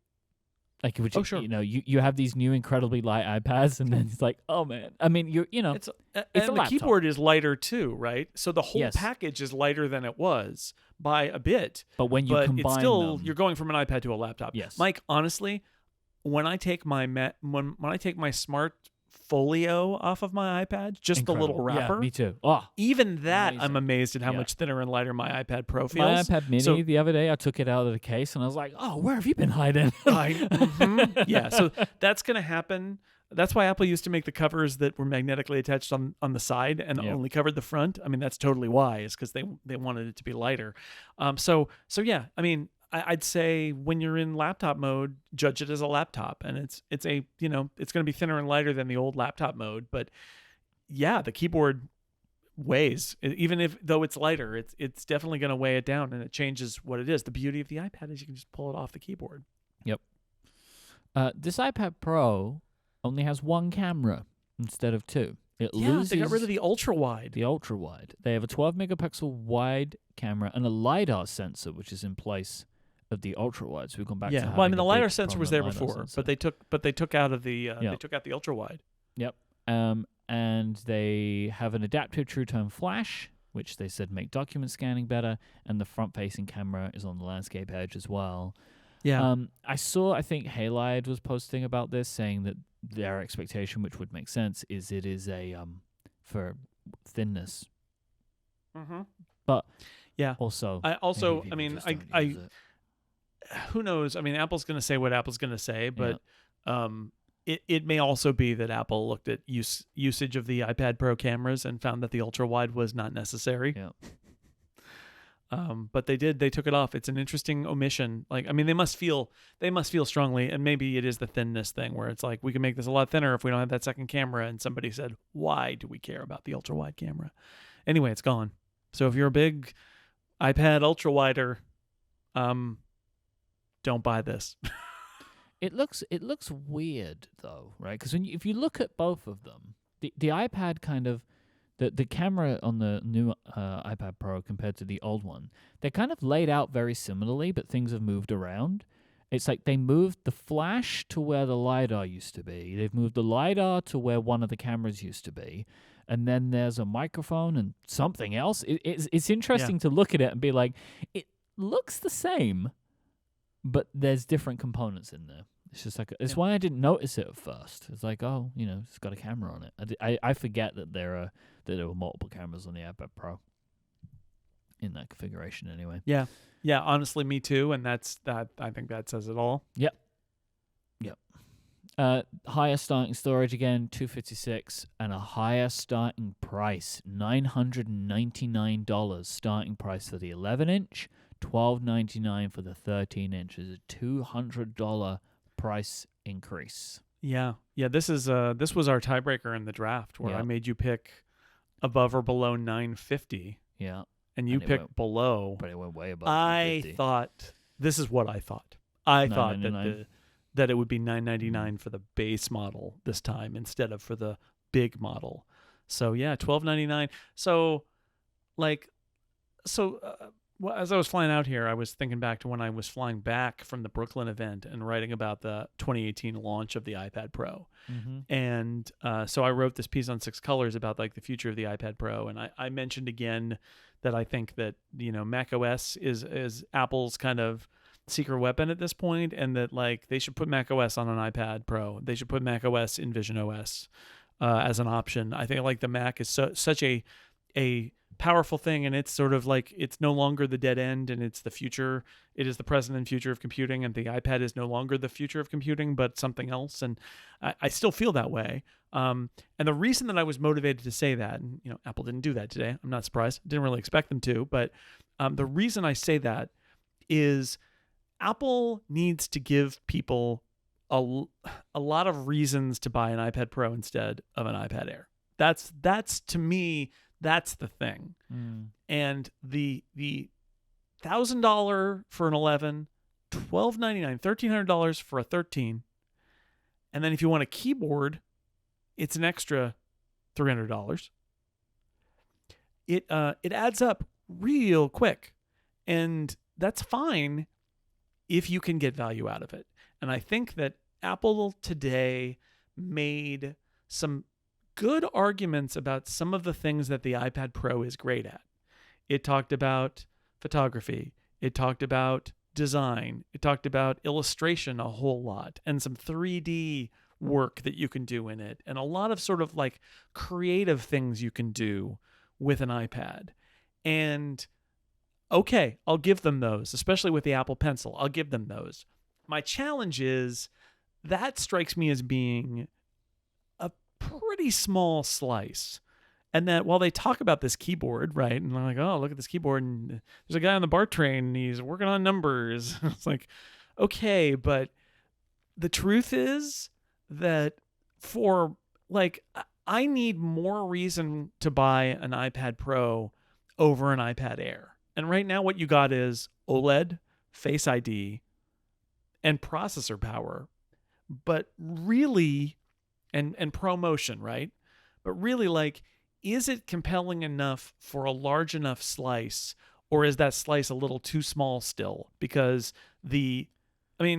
I'll just, one of my reactions when I was watching this thing, and it was, I have fun. It's a wild ride watching Apple videos, and I had fun watching it all, but I had that moment where they pivoted from the M4 and all the things that are in the M4 that enable the iPad. They pivoted from that to iPad OS, right? Yep. And I could feel my soul leaving my body, because the fact is, I still believe that, just as it was the case in 2018, Apple is so good at building amazing hardware. That screen, that processor, like, it's amazing. Who could deny it? The power and performance, the battery life, like, all of those things. This product is amazing. And then we get to iPad OS, and it's sort of like, and I'm not an iPad OS hater, but, like, it is, like, it cannot compare to the hardware work that Apple's doing right now. And if Apple fancies itself that its secret sauce is the fusion of hardware and software working together, the story of the iPad for the last 6 years, if not longer, is that the software lets down the hardware. Yeah. And while the software has gotten better, the hardware has gotten a lot better. And I look at this today and I think there are specific applications that like, not apps, like use cases applications that are really remarkable. And Apple knows it, and Apple is calling all of those out.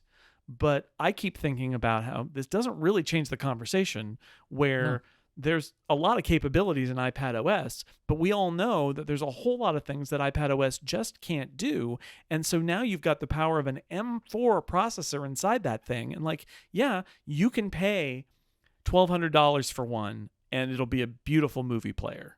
It'll be really expensive, but it'll be a beautiful movie player. You won't be using most of its features, but it will be a beautiful player because of the OLED screen. But, like, and I'm not saying it's iPad OS is an F. I'm saying the hardware is an A.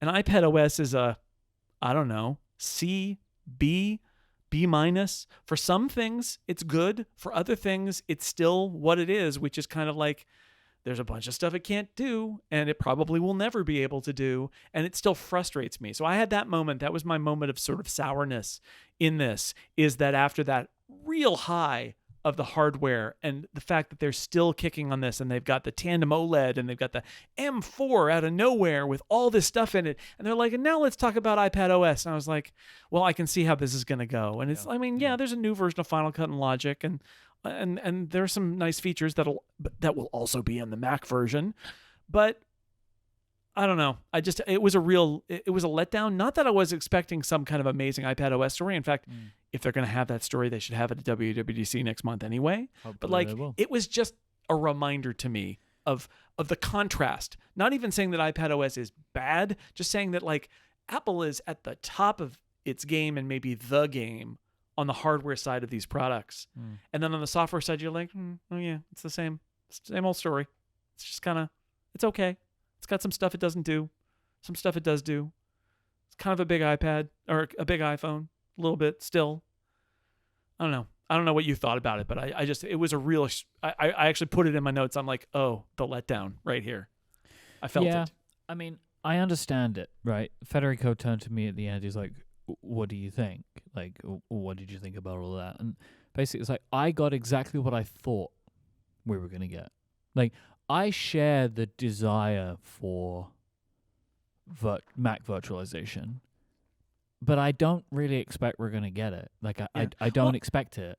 And I don't want to go overboard about Mac virtualization, because Mac virtualization in many ways is my attempt to find a solution to the problem of the iPad. Because the problem of the iPad is, at one point it seemed like they were going to drive it toward being the replacement for the Mac. Sure. And then at some point they sort of like they struggled with it and they didn't really get it there, and then they seemed to stop trying and decided that the Mac is the future of the Mac. But like, they don't have a convertible, and the iPad Pro does some things well, and there are other things that it just doesn't do.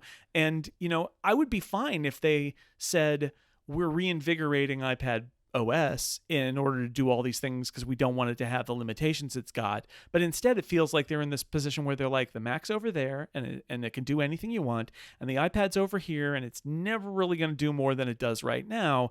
And so when I bring up something like virtualizing Mac OS when you're in a keyboard and trackpad case in order to just sort of use it as a laptop for a while, it is in some ways an act of desperation, but it's also me trying to find a solution that unlocks the power of that hardware, because iPad OS doesn't do it. You know, you're saying about the future of computing, and it seemed like it was going down that track, and then they changed course. I actually wonder if I don't know if the iPad changed course. I think that the Apple that was potentially moving towards getting rid of the Mac and replacing it with the iPad maybe wanted the iPad to be like just what it is. Like that. Well, I mean, they may have decided that down, and it felt though like at one point there was like a real project of, we're going to push a lot of extra features into iPad OS because we want it to be more Mac-like, because in the end the Mac is going to kind of fade away. And when they realized with Apple Silicon, and I think they decided they were going to not just keep the Mac around as a legacy product, but they were going to put it on Apple Silicon. They're going to make the effort to take the underpinnings and get them connected between Mac OS and iOS and iPad OS so that they're all running the same base system and all of that. They decided to do that. I feel like what probably happened is that the pressure went off iPad OS. It's like, oh, you don't have to be more Mac-like now. It's fine. Yeah. I mean, like, for me as a user, this is what I expected, and so I got what I wanted. Well, I this would is love exactly, to see, I think, what we all expected, other than the M4, which is more than we expected, in fact. But I mean, the M4 is still emblematic of what I expect, which is the iPad's incredibly powerful, and I'm not going to use any of that. Yeah. Mm-hmm. But and this brings back me to my point about, like, I'm not actually criticizing, when I write these articles and stuff, I'm not actually criticizing the iPad. I'm criticizing the existence of the iPad Pro, because I don't think for most use cases it makes any sense. Sure. Because there are a lot of Pro use cases out there where Pro users might want a convertible, but iPad OS can't do it for them. So you're left with this narrow slice of creative cases where it's the Apple Pencil and it's 3D rendering. And even Apple struggles a little bit to be like, what's a creative use that also requires the power of an M4 processor? And as the iPad Air gets better and is a lot cheaper, I feel like I have to have that question, which is like, okay, I love the iPad. I think the iPad Air is really good. What are the things that justify the existence of the iPad Pro and justify its price? And that's where I just start to struggle a little bit, because Apple has built it. They built it, right? They built the amazing machine, but now, like, to what end? And sometimes I get frustrated because I feel like there is no what end there. It just, we've built a huge monument to our...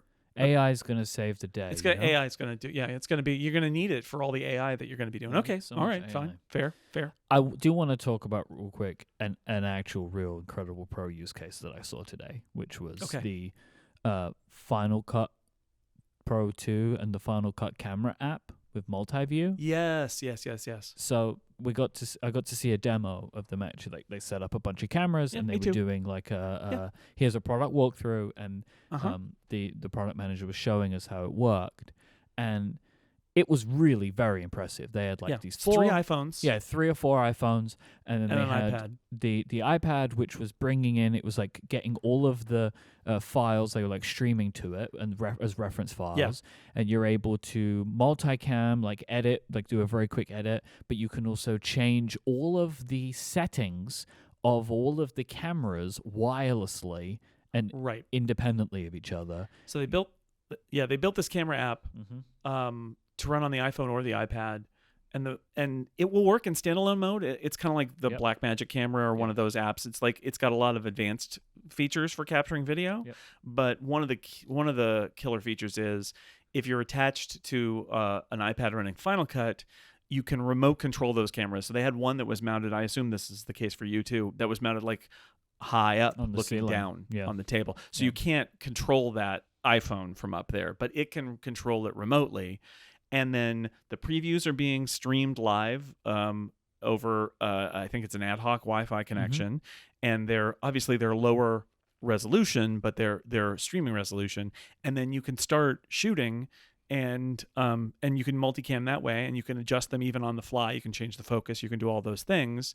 And then at the end, when you're done, it's a little like those podcast and video apps where they catch up at the end. Like when you're done, those apps will continue streaming the full quality video to the iPad, so that in the end the iPad can walk away with the whole project, which is also smart, right? Like so there's a proxy that is the low quality streamed version, and then it backfills it with the full quality version. And puts that in the project, which is super clever and super smart. And I also, one of the people in our group asked about Apple IDs, because they're like, do these all have to be on the same Apple ID? And the person said no, because you probably don't want to buy 4 iPhones. You're probably bringing a bunch of people's iPhones, and that's fine, because you can do an authentication thing where you basically say, trust this iPhone, and you say yes, and then they talk to each other, and you can have multicam that way. It's very clever. Really cool. Very clever. And this is, I believe, a feature that's not going to be on Final Cut Pro for the Mac, because they're doing most of the Logic and Final Cut features that they announced are coming to updates to the Mac versions as well. But I think this particular one is iPad only. Yeah, but I thought that was like, I was like, oh, that's really cool. Yeah, it's smart. These iPads are available next Wednesday, which is a very weird day to me. Wednesday.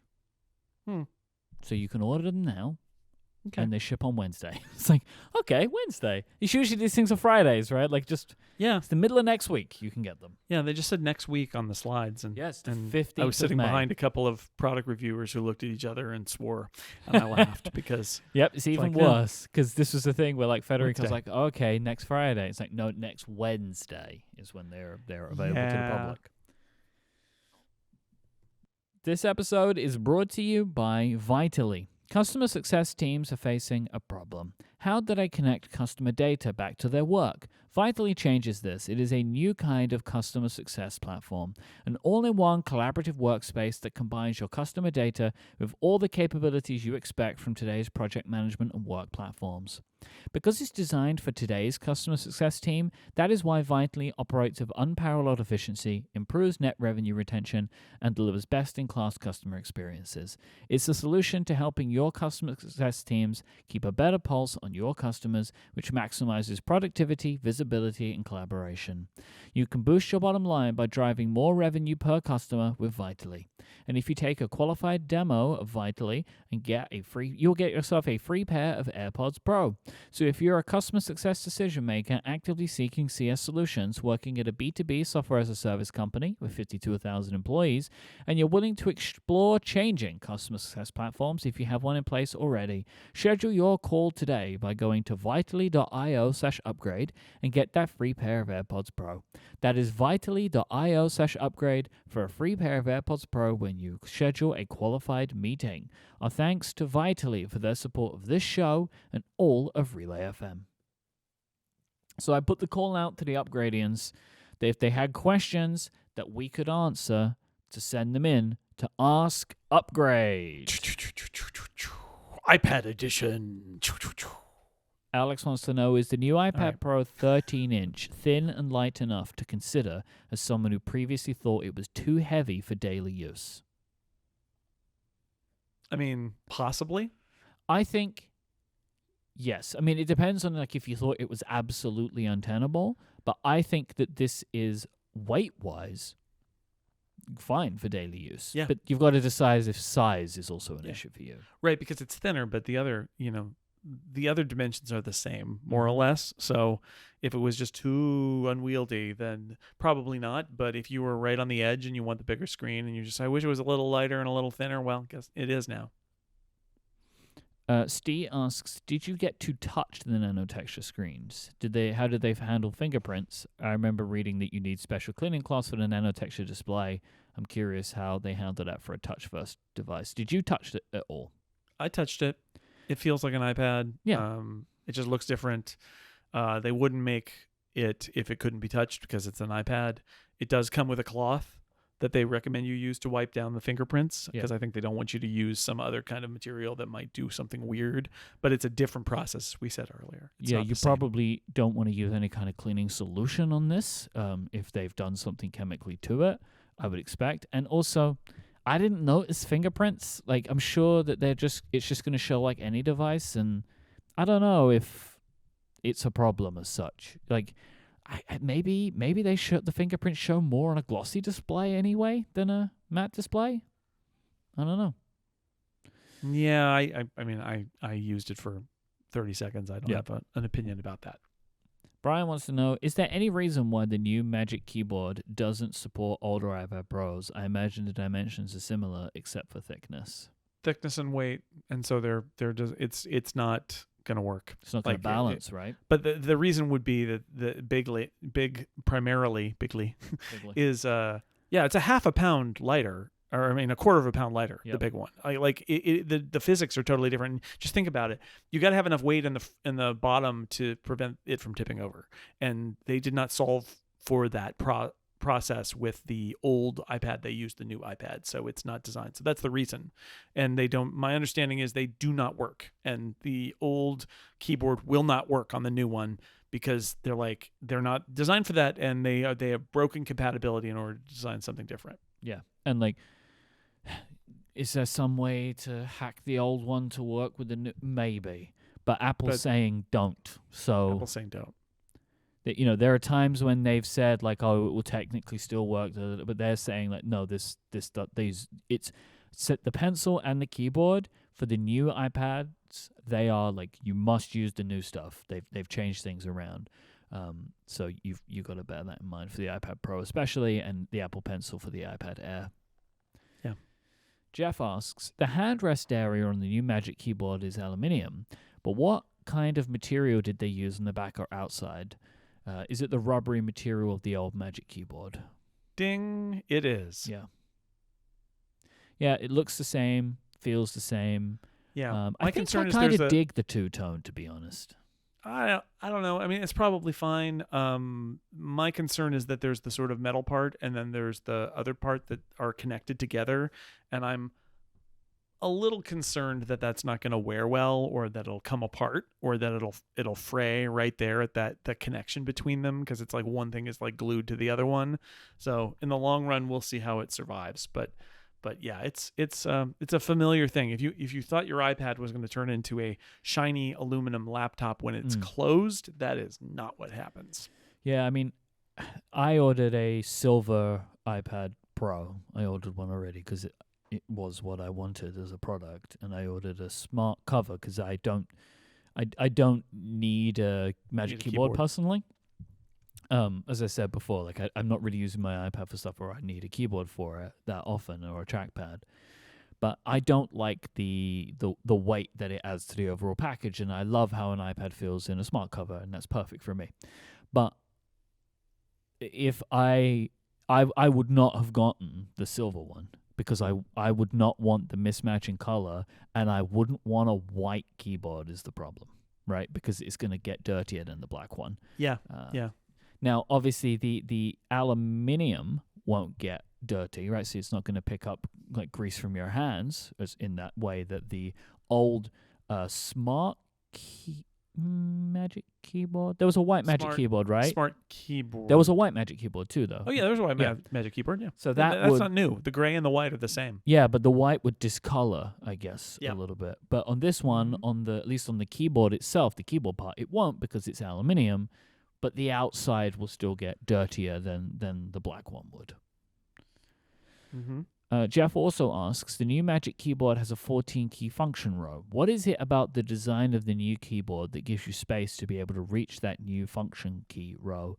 Is that difference an improvement or a shortcoming? It's the cantilever doesn't go as far forward, probably because the iPad is lighter. Mm-hmm. And is that a shortcoming? I mean, right now I would say having a function key row is an improvement, but in terms of the positioning of the iPad, I'm going to have to use it to tell you that, and I will. That's all part of the plan. But you know, does it tip over more? Is it too far away? Is it less comfortable on the lap? I didn't get to try any of that stuff, so I can't tell you. I found for me that the viewing angles, I don't know, because as you said, I wasn't using it sitting down at a desk or whatever. The function row is a little more tucked underneath the iPad than I would like, but I don't know I don't know how often I would need to use those keys that it would be a problem. But when you've got it kind of like, you've got it tilted a little bit, you're kind of reaching under the bottom lip of the iPad to hit some of those keys, but I think it's fine. I did like that one of the keys was you could lock the iPad with the function row. I thought that was cool because there's nothing to eject and nothing to turn off, which is what there that is key nothing to eject. is It's true. usually If used only. for. If only. Uh-huh. Imagine. Imagine. I wanted the Magic Keyboard to have a floppy drive in it. That would have been so cool. I mean, look, it would have been a choice, Like if they would have done it, made it work, Or it a would have CD been drive. A little extra rigidity from choice. the CD that was in the bottom of it. Kevin says, I'm coming from a 2020 iPad. I'm assuming iPad Pro, which I use for note-taking, document markup, video consumption, and RSS. Should I upgrade or hold off another cycle? Oh, boy. Well, I mean, it really does depend what model this is. Yeah, we're going to say 2020 iPad Pro because that was the one that just got the LiDAR. Yeah, Where it's I think exactly what I the would same say, as the 2018. I'd say I'd hold off and see what iPad OS brings, and maybe there'll be some things there that'll make you upgrade. But unless this is the thing, this is incredibly impressive hardware, but unless there's a very specific thing about it that speaks to you, you could probably survive a little longer. Yeah, I would say if you are a 2018 iPad Pro user, of which I know there are many, this is probably a pretty great upgrade for you if you use it. A bunch of the Final Cut and Logic features don't work unless you've got an M1, I think, because of the RAM, primarily because of RAM issues, of memory management issues. I also wonder if maybe some of the... Well, I mean, look, there is the other question here, which we don't know, is like, what potential features could come to iPadOS and iOS this year that may need new hardware? Like, that's a real possibility. No, and so, I think that maybe there may be in a bunch few of... weeks' time. Yeah, a bunch of iPadOS AI features where they're like, requires M series. Yep. You're like, okay, maybe I will update then. Or maybe even requires M4. M4 or M2 or maybe. I'm doubtful. I think that requires M4. I mean, it's possible. It's possible that there could even be. Remember, there was that one feature. I don't even remember what it was, where you needed the bigger one. You needed to have had the big one that had more RAM in it in order to do something. And maybe it's possible that could happen. I don't know. Doug asks, there's a long list of great changes for these iPads, but what do you think are the most striking updates to the iPad Pro, the keyboard or the pencil, after handling them? Like, what really stuck out to you?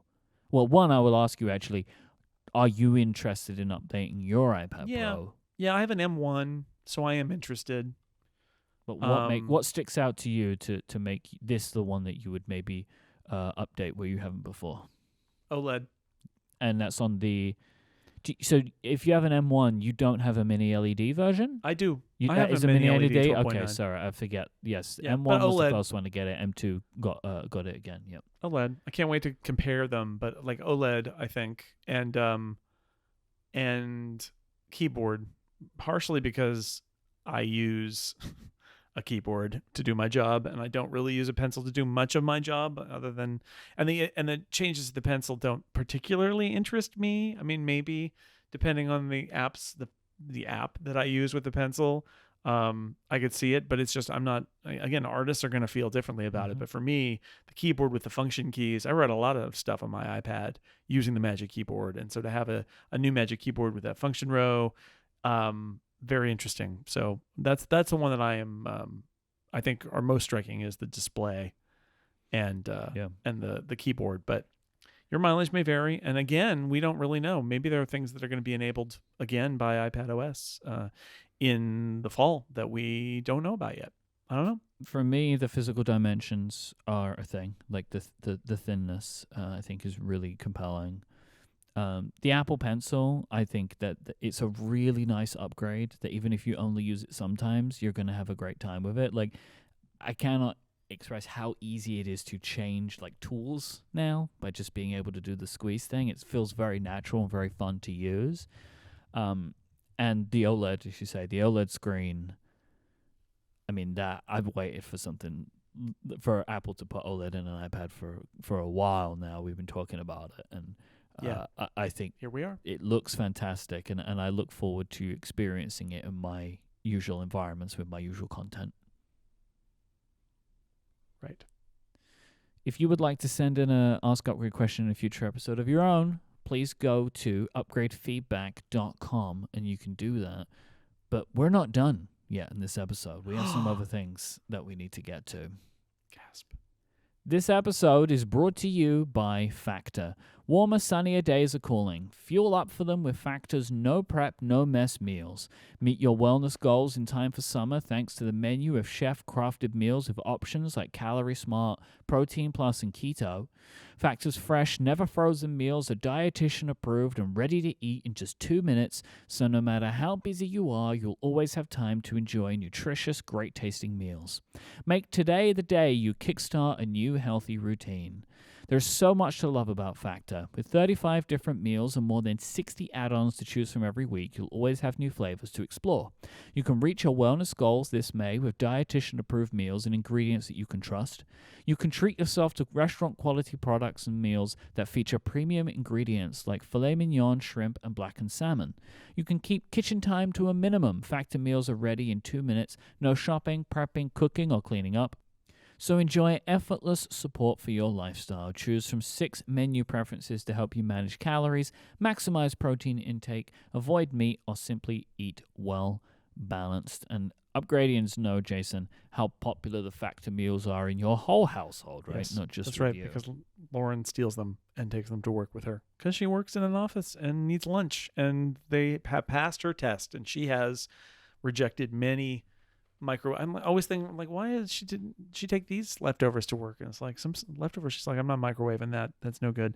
And she doesn't do that with the Factor meals. She just steals them from me. Go on. You can go to factormeals.com/upgrade50 and use the code upgrade50 to get 50% off your first box plus 20% off your next month. That's the code upgrade50 at factormeals.com/upgrade50 to get 50% off your first box plus 20% off your next month while your subscription is active. Our thanks to Factor for the support of this show and Relay FM. 2 things before we finish. The first, money. Yeah. Time. Charts, Money time and charts time. Apple's Q2 results. I don't know. I mean, you probably had it on your calendar, but I totally forgot that this was happening. I was very surprised to see this hit my RSS feed from 6 Colors. But I want to break this down real quick. So, revenue, $90.8 billion, down 4% year over year. The Mac, $7.5 billion, up 4%. iPad at $5.6 billion, down 17%. Oh, man, they need some new iPads. They sure do, don't they? The iPhone, $46 billion, down 10%. Wearables, $7.9 billion, down 10%. Services, $23.9 billion, up 14%, setting another all-time record. So, reading your coverage on this, it seems like the main takeaway for why the iPhone had its why we're down is mostly because iPhone's down, as iPhone drives everything. That essentially there was pent up demand due to COVID in the year ago quarter that Tim says pulled basically $5 billion of revenue into that quarter, which is an anomaly. That's their excuse. I will point out that if you take the last 2 quarters of last year and last 2 quarters of this year and compare them, they're still down, right? Like you can't like I think last quarter they didn't say, oh, we're up, but you shouldn't count it because there was COVID. Maybe they did. I don't know. But like it was up, so everybody was happy. And then this quarter they're like, oh no, but last year was a tough compare.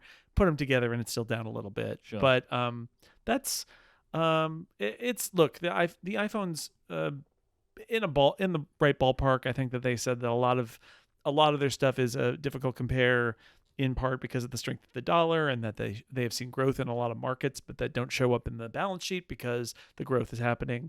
And then in a currency that when you translate to the dollar is the dollar has gotten stronger, and so it makes it seem weaker than it actually is. It's fine. The big thing for me is that there were all of these reports from various research groups that Apple's phone sales in China were in free fall, and on the call, Tim Cook was like, was asked about it directly, and he was like, I don't know what to tell you. You just heard our numbers. We were accelerating in urban China and in mainland China. So, right, like I don't know what that means, other than he points at the numbers and says we're doing okay in China. Interesting conflict there. He did say, I think, that it's like a really tough market, though, which was interesting. Oh yeah, it's incredibly brutal. He did say that, which is competitive which I thought market. Was cool to hear. Like it was like I don't know. It seemed interesting to me to hear him say that, but it is more competitive there than in other parts of the world. It seems like. Yeah, for sure. Wearables don't show Vision Pro success. I mean, I think There's we knew that. no way they would have. There's no way they would did the have, math. but it's There's a no way. thing. It's just a thing, right? Like it's just it's a thing. With the Mac being the only product line up year over year, which I guess, considering today's comments, we can attribute to the success of the MacBook Air M3. Yeah, which is cool. I think that is, they did that too, and they said today that the 15-inch is the best-selling 15-inch. Yep. And laptop. I would like to read a quote well. here from Tim Cook. Okay. We believe in the transformative power and promise of AI, and we believe we have advantages that will differentiate us in this new era, including Apple's unique combination of seamless hardware, software, and services integration, groundbreaking Apple Silicon with our industry-leading neural engines, and our unwavering focus on privacy, which underpins everything we create. So the three things to take away from this: Apple Silicon, privacy, and services? Yeah. Right. So one, it's what we talked about earlier. Yep. Apple's been building AI-focused hardware, AI-focused chips for 7 years. So they're in pretty good shape there. Privacy is a signal that they're going to do a lot of stuff on device if they can. See the chips thing. And that's an advantage for them, because the more...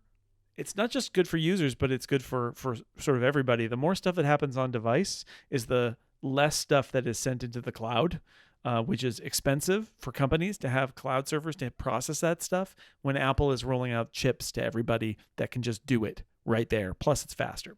So there's that. And then services, I don't know. This may be a hint that they're going to do some integration with third-party AI stuff, right? Where it's like that's not a thing that you get from Apple necessarily, and it's something that happens up in the cloud. That part's interesting.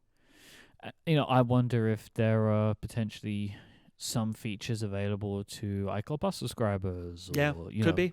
If things that cost Apple extra money, or whatever it's going to be, I don't know. But it wasn't a surprise for me to hear Tim mention services when talking about this. It's also rote. I mean, hardware, software, and services is what they say. So he may not have, it may have been hardware, software, and services, right? But, they say it all now. So it's in there.